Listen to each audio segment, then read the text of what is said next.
to do is we're going to finish chapter 16, and there's a couple of things that I really want you to do before you start into this particular presentation.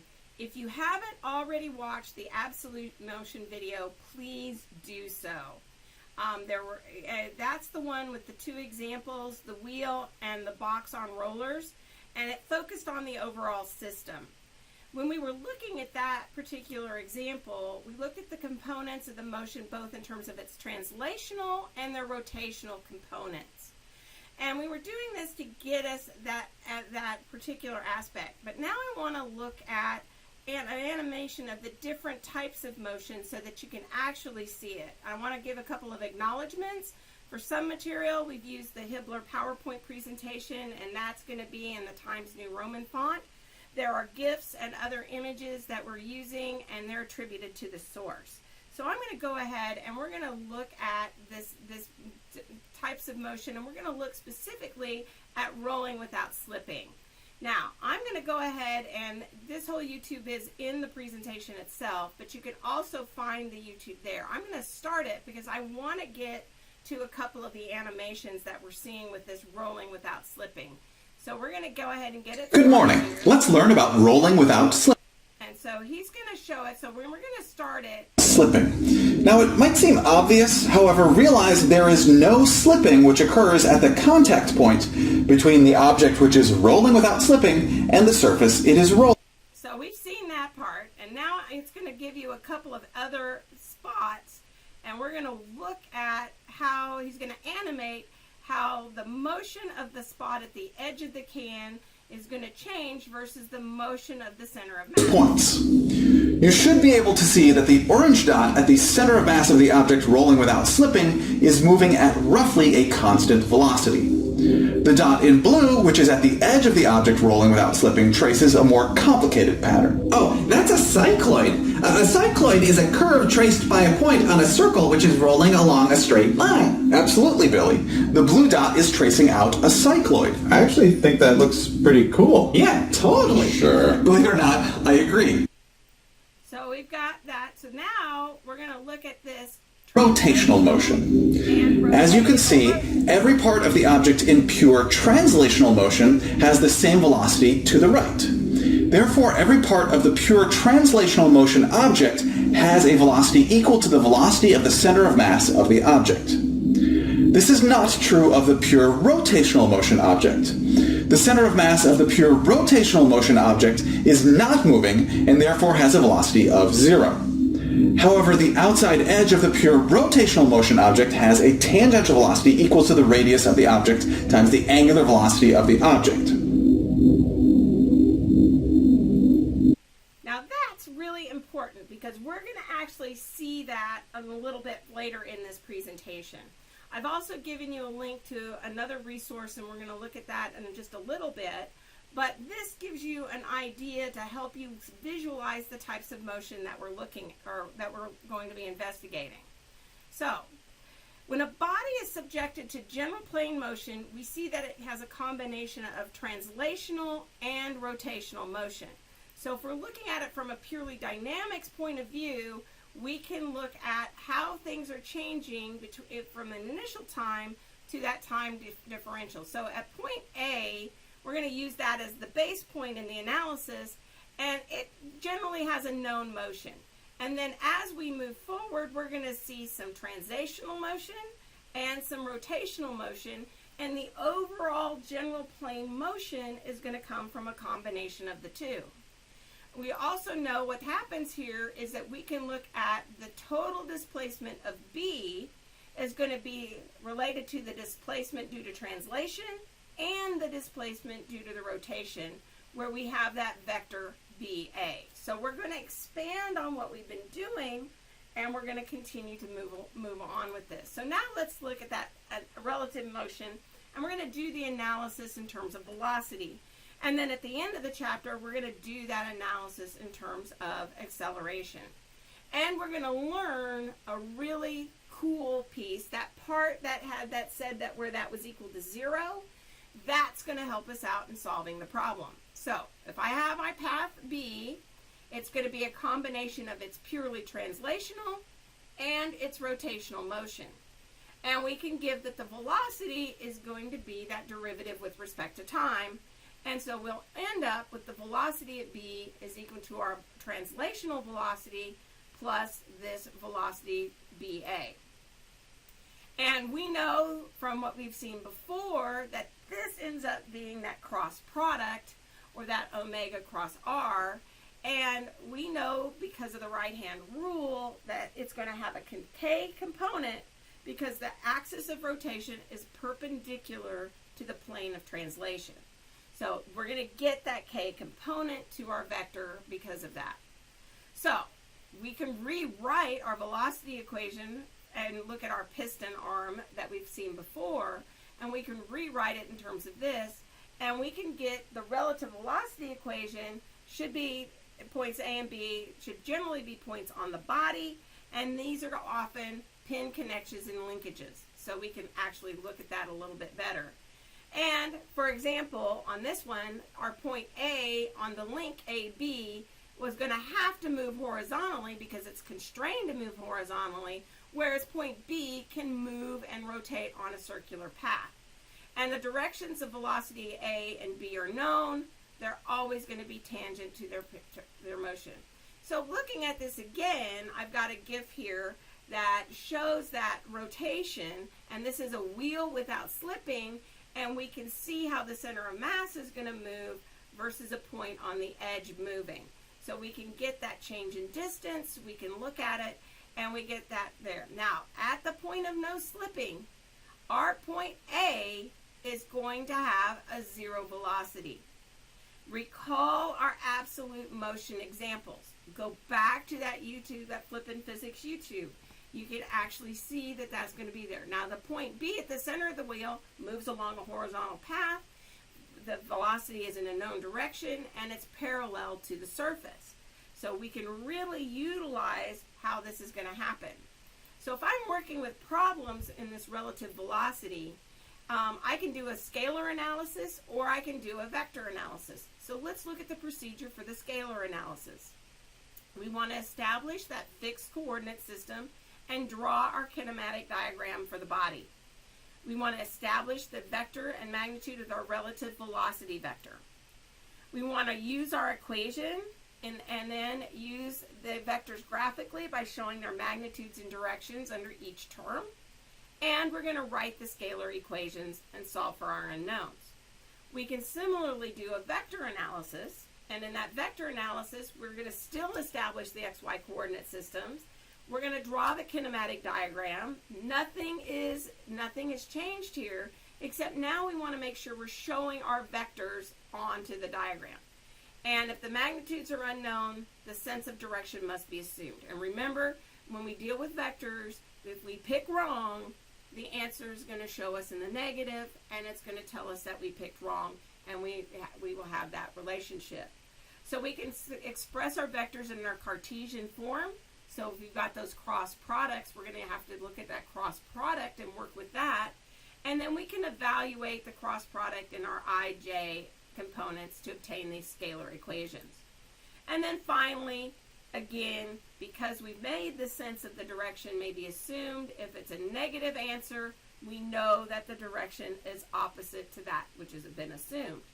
So let's look at an example. And this is a fundamental example, and I really want you to, when in doubt, I want you to look at the fundamental examples because they really will help you out, and they'll help you kind of work through the different pieces. So I've got a wheel that's rotating, and it's going to be similar to the situation we've seen before, but it's going to be given with an angular velocity of 10 radians per second.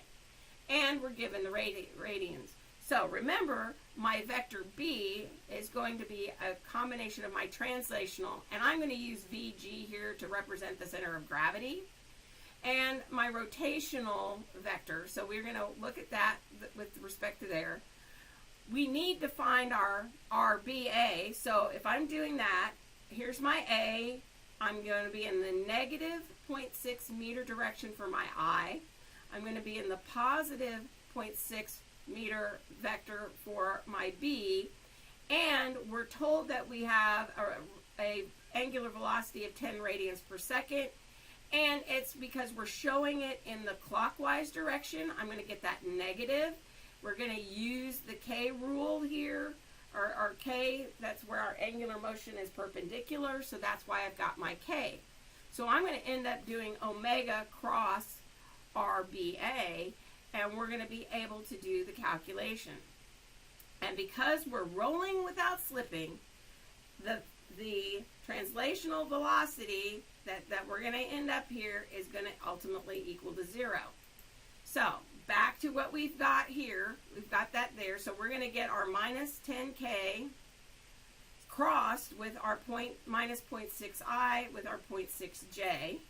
We're going to go ahead and do our determinant to get there, and we are going to end up with a positive 6I and a positive 6J. We calculate that because we're in our components and we want the magnitude, we're going to go ahead and do the magnitude analysis, and we're going to get the 8.49 meters per second. We could also do it in the scalar form, because we did this one in the vector form, but I could also do it in the scalar form, and I'm going to end up with the same type of a problem.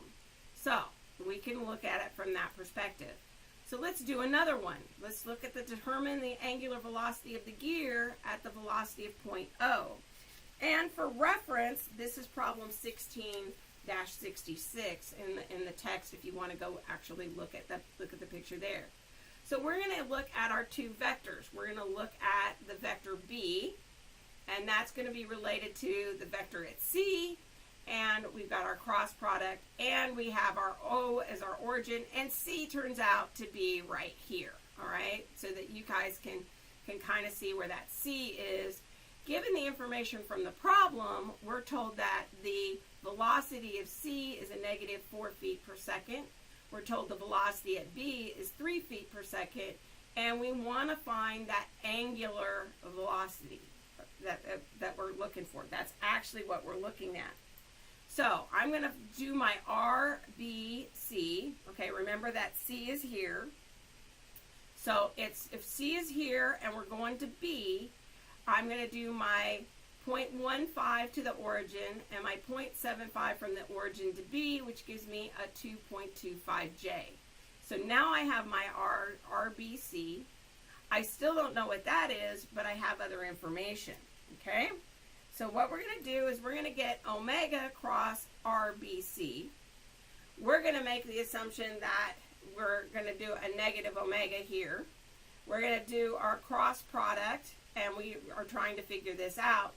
But we know from this point here, we know that our 3I is going to equal, because our velocity at C is a stationary point, that's going to be equal to 0.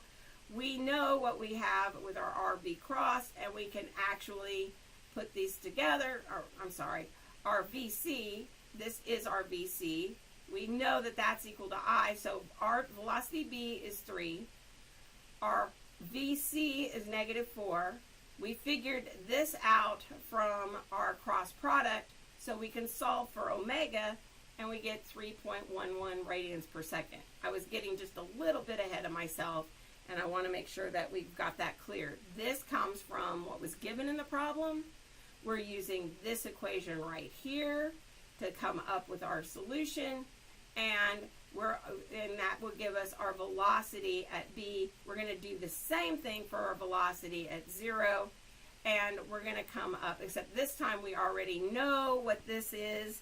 We do the cross product, and we end up in an I direction with that cross product, and we get the translational motion of our center, of our point O at the center. So that gives us a couple of examples. But recall, and like I said, I was getting ahead of myself, and this is where I was getting ahead of myself. So now what we have is what we're going to do is we're going to find ways to simplify the problem. One technique we can utilize is what's known as the identification of zero force members, is what we did in statics. But here we're going to look for the instantaneous center of zero velocity. Because if we can set this to 0, we can utilize and make our problem simpler. So let's think about that for a second. We already sort of saw it in the Flip in Physics video, But our author gives us a couple of situations. So we've got a bicycle that we're going to look at an instantaneous center of zero velocity. And one of the things that's to note is that instantaneous center of zero velocity doesn't necessarily have to be on the object. Like if we have this ladder sliding down, this will slide down, this will move over, but this reference to this point is never going to change. So the instantaneous center of zero velocity for the bicycle wheel is in contact with the point on the ground. And that velocity direction is any point is the rim perpendicular. So as I said, this is another good resource, and we've got an animation here that's actually going to show our wheel that's rocking back and forth. So we've got our wheel, and we're going to go ahead and utilize and put on the velocity vector so that you can see that velocity vector. But when we start looking at rolling without slipping and looking at how this is moving, I'm getting my normal center of mass is translating. And now I want to look at the body there. And we're going to use that bottom one, that instantaneous center, to be able to show us where the instantaneous center of zero velocity is. And it will become really, really clear because this animation shows a number of individual points. So just getting ready to click on that, and now we've got that, and you can see that with respect to M, there's not any motion at that point, and we can utilize that to really help us out. Again, as we've been seeing through all of these problems, we can talk about the theory all we want to, but until we start working problems, it's going to make it much more, you've got to kind of look at it in a couple of different ways. So I've done it with a rocking motion here so that you can see how that instantaneous center of zero velocity works. And we can move along and do a number of different things. So with our wall, the board slides down the wall. Again, this is located off of the structure, and my instantaneous center is a little different. So as far as our book goes, okay, let me get through here. Go to the next slide. The instantaneous center of zero velocity is for any body that's undergoing this planar motion, there always is going to be a point of motion where the instantaneous velocity is zero, if it is rigidly connected to the body. All right? There's always going to be a point in the motion that's there. That point is what we call the instantaneous center, and it may or may not be on the body. And if its location of this point can be determined, we can simplify the analysis. All right, so let's start looking at how our author brings this together. So we've got an object, and we have a location for our instantaneous center, and we know VA, and we know our angular velocity. So to locate this instantaneous center, now I'm going to do it two ways. We're going to utilize the book Hibbler and show you how they talk about locating that point. And then I'm going to give you another way to do it that's a little more straightforward. So the first, we want to consider the case when the velocity point A on the body and the angular velocity are known. And in this case, we can locate the instantaneous center on a line drawn perpendicular to VA at A, and it's going to be a distance RAI from there, which is going to equal our velocity A divided by omega. And in this one, we're going to see that this lies up and to the right of A because it must cause a clockwise angular velocity about C. So that's one way to determine it. Another one is if I have the motion, the lines of action of two non-parallel velocities. So I've got two velocities, they aren't parallel to each other. We want to construct those perpendicular segments to the point of intersection, and that's where we're going to get our instantaneous center. So this one's a little more straightforward because I'm going to get these perpendiculars, and where those two lines intersect, I'm going to get my instantaneous center. I can do a third way when we know the magnitude and direction of two parallel velocities. And in this case, we can get that proportional triangle. So think back to that absolute motion example. We had that proportional triangle. And then in that case, The body is translating only when A is equal to B, and the instantaneous center would be at affinity, and then omega, our angular velocity, would be 0 as expected. This is a special case. But this triangle here, we've seen it before. Go back and look at that absolute motion type problem. So again, this is the way Hibbler presents the material. Now I'm going to give you the way Beer presents the material, and I've referenced the Beer Dynamics book. And so we've got the 3 methods just like there. If we want to determine the instantaneous center of rotation of a body in plane motion, if we know the velocity at A and we know the angular velocity, we can sketch the body. We draw a line perpendicular from A to VA, and then we locate the center on that line using the R equals VA divided by omega. If the direction of the velocities of A and B are known and are different, we're going to get that intersection. If the velocities of points A are known and are both perpendicular to line A, we're going to be able to get that instantaneous. This is the second case that Beer gives us. This is the third case that Beer gives us. So it's just another way of representing the material. But as we've said before, totally said before, we need to kind of look at different problems that are going to help us out explaining it. So this case, I've got a juggling club. It's going to be thrown vertically into the air, and it's going to spin. So if we think about it, here's my juggling club, and it's going to rotate around. So the club is 20 inches long, and the center of gravity is shown, so it's 12 inches, so our juggling club is not necessarily symmetrical. And the club has an angular velocity of 30 radians per second that's going counterclockwise. We want to determine the speeds of point A and B, and we want to locate that center of instantaneous motion. Well, one thing I'm going to do is I'm going to convert the 12 inches to 1 foot because I want to be in feet per second because that's where I'm at. So I'm going to use my equation that I have for my velocities. We know what the velocity at G is going to be.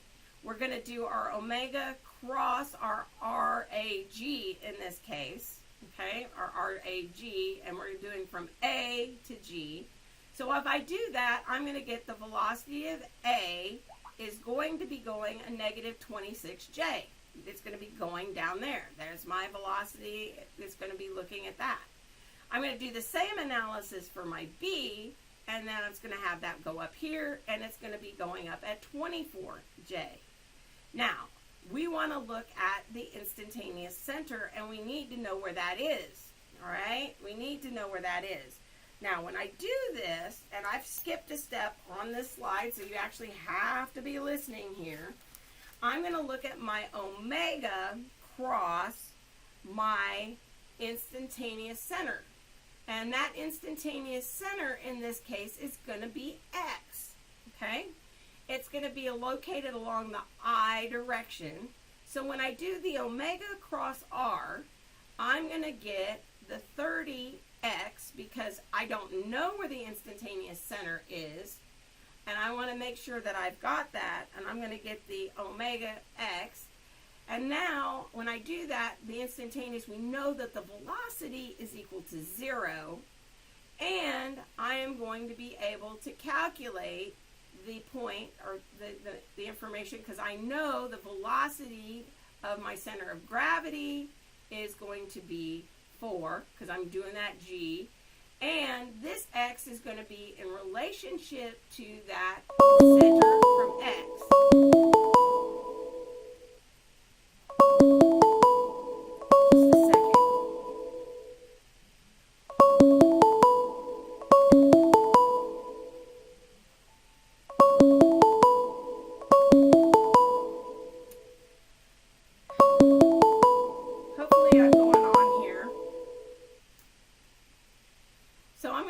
Continue. It looks like I am continuing to record.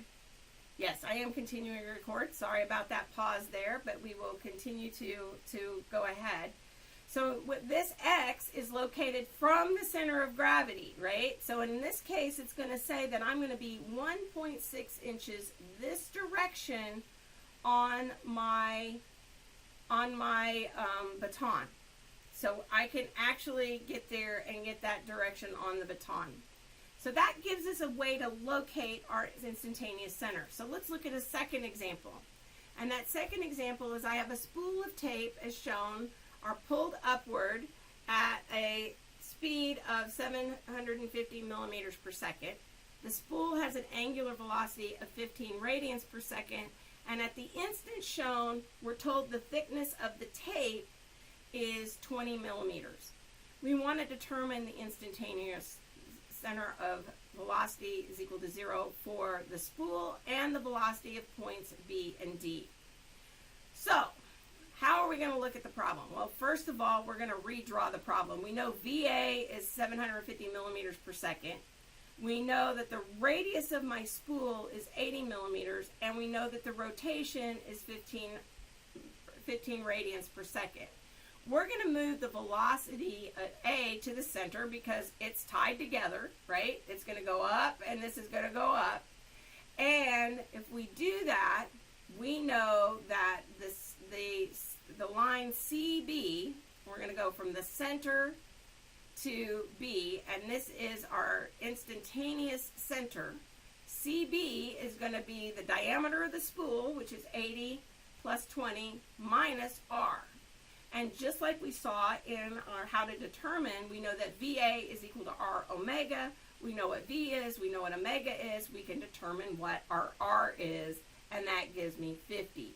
Once I do that, then things are going to simplify pretty well. We can calculate the velocity at B, which is going to be my center, instantaneous center R, which is going to give me my 50 times my 15, which is going to give me my 750 millimeters per second downward.